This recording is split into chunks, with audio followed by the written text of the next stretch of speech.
Okay, so there's a new poll out today on the eve of July 4th, and it's pretty discouraging. The poll suggests that less than half of all U.S. adults are extremely proud to be American. And when you confine that question to Democrats, that number falls to less than a third. Less than a third. Right? Under 1 in 3 Democrats are extremely proud to be Americans. Now, I know there were similar polls taken during the Obama era. Republicans still said they were proud to be American. They just didn't like President Obama. Democrats tend to believe that the leadership of the country is reflective of the country itself. So when there's a president that they like Barack Obama, then they're very proud of their country. And when there's a president they don't like George W. Bush or like Donald Trump, then they're not so fond of their country. They're not extremely proud of their country. I'm proud of my country having nothing to do with who the president is, because my country is not the president. My country is not the people who currently constitute the government. My country is the country based on the Declaration of Independence and the Constitution and the philosophy that underlies that. My country is the country with a shared common history and a shared common value.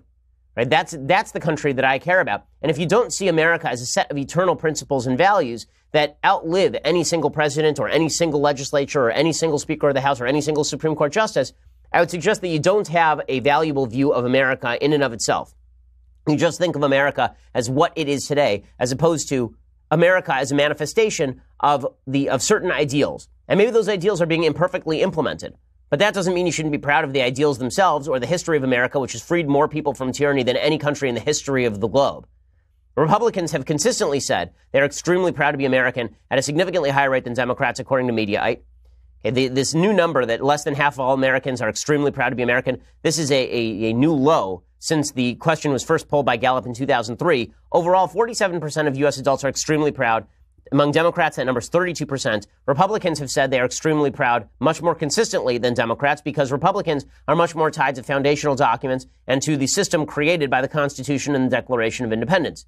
Also, Republicans are more likely to engage in displays of patriotism. There are a lot of good studies that suggest that if you take your kid to a 4th of July parade, that in and of itself is a good predictor as to whether your kid will vote Republican or Democrat. Because if you feel there is inherent importance to the idea of America and to the symbolism of America, you're more likely to be Republican. Whereas if you think of yourself as a global citizen, as a person who's above and beyond these American ideals, you're a person who can stand outside America and cast a keen eye at the problems America faces, you're more likely to be a Democrat. The number dipped slightly to 68% of Republicans saying they were extremely proud to be American in 2016, but it's now 74%. Democrats, conversely, said they were extremely proud at a rate of 46% in 2016, but in 2 years that number has dropped by 14 points. And that's obvious why. That's because Republicans now dominate politics. So as Republicans have continued to dominate electorally, Democrats have become less and less proud of their country because, again, Democrats think of America as the government. They don't think of it as the American people or the values embodied by the American people or the founding values, which they don't like anyway. Democrats believe that the founding values merely enshrine racism, sexism, bigotry, and homophobia. That all of the Constitution, all of the Declaration of Independence was written as a way to enshrine property ownership by rich white men. This is the Howard Zinn view of history, and unfortunately, it's permeated large segments of the Democratic Party. It's a real problem for Democrats. It really is. Because most Americans generally, despite this poll, most Americans still kind of like the country. And when you have this Howard Zinn view of history, that George Washington was just a rich white slave owner who had no principles, and that he wasn't risking anything in the Revolutionary War, all these guys just wanted to keep their own property. When you believe that, you throw out American history. When you treat American history as just a series of power relations, what you're really doing is undermining what America is and what makes America good. The reality is that America is the only country in human history founded on an ideal, a stated ideal, and a good ideal. The idea that all men are created equal, granted inalienable rights by their creator. That is a unique proposition in human history.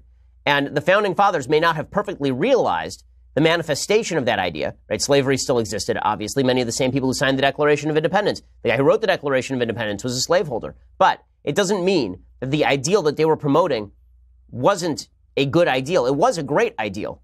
It is a great ideal. And that's why I've always objected to the folks who kneel during the national anthem. I've always objected to this idea that you have to burn the flag in order to protest.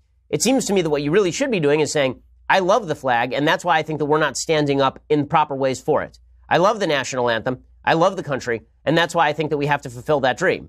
This is what Frederick Douglass did so well. He did a very famous speech during the late days of slavery, before the Civil War. He did a speech, very famous 4th of July speech, in which he said, the Declaration of Independence is a magnificent document, but it doesn't protect people like me.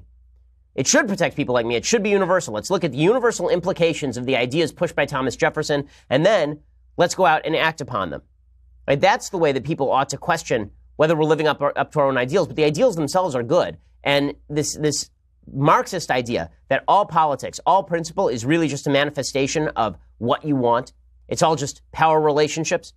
That the only reason that the Constitution exists is because there are a bunch of people who want to preserve their own interests. It's just not correct. It's just not correct.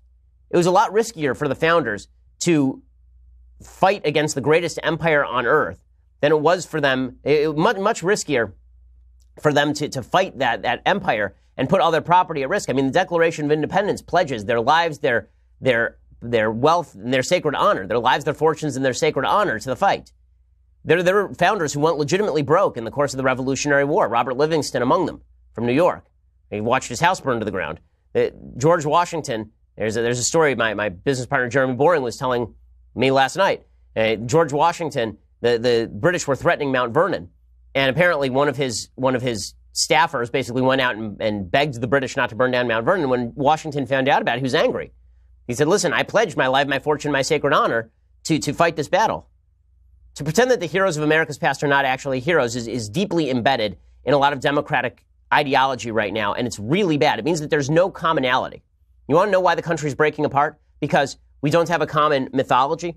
We don't have a common set of values. We don't have a common concept of liberty. Even the things that used to unite us divide us. Go back to 1950 and listen to how Democrats talked about the Declaration of Independence. Look at the speeches and the writings of Arthur Schlesinger, and who is considered the great intellectual of the Democratic Party. Look at the speeches of JFK. There's a lot of patriotism to Democrats in the 1920s, 30s, 40s, 50s, 60s.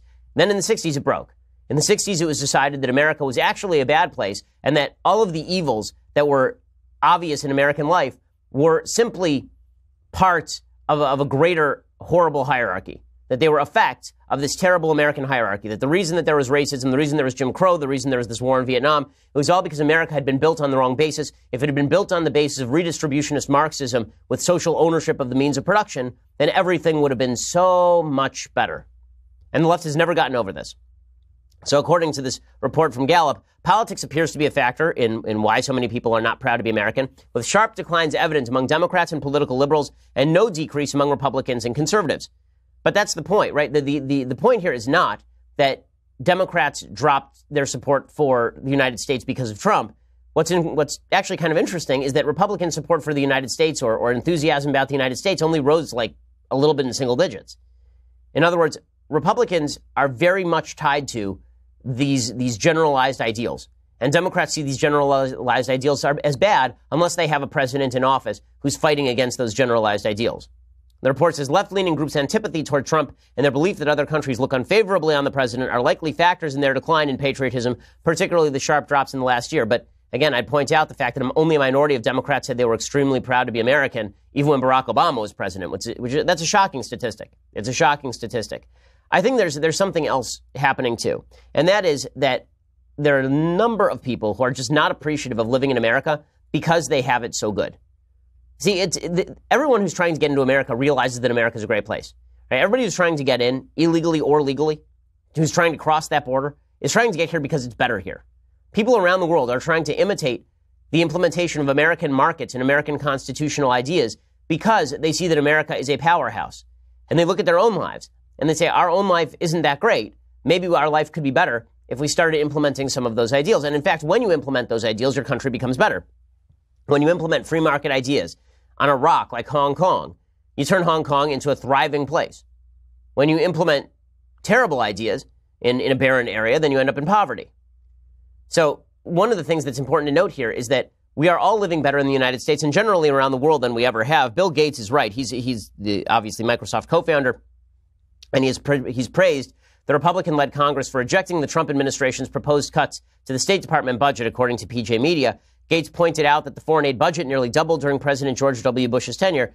But here's the point that he makes, and this is the one that I think actually matters. He says that the world is better now than it ever has been. It's not really about how much we spend on foreign aid. This is where he's wrong. But he says that the world is a far better place than it ever has been in history. And that is essentially true. I mean, materially, that is certainly true. He says, by almost any metric, the world is a far better place today, less violent deaths, less disease, more education than ever in its history. It doesn't mean that we can feel complacent about that remaining burden. He noted that in 1990, 12 million kids under 5 years old died. That figure is now less than 5 million per year. The world, he said, is 100 times less violent than it was 1,000 years ago. That is, the percentage of deaths that are violent is down dramatically. So attitudes have shifted.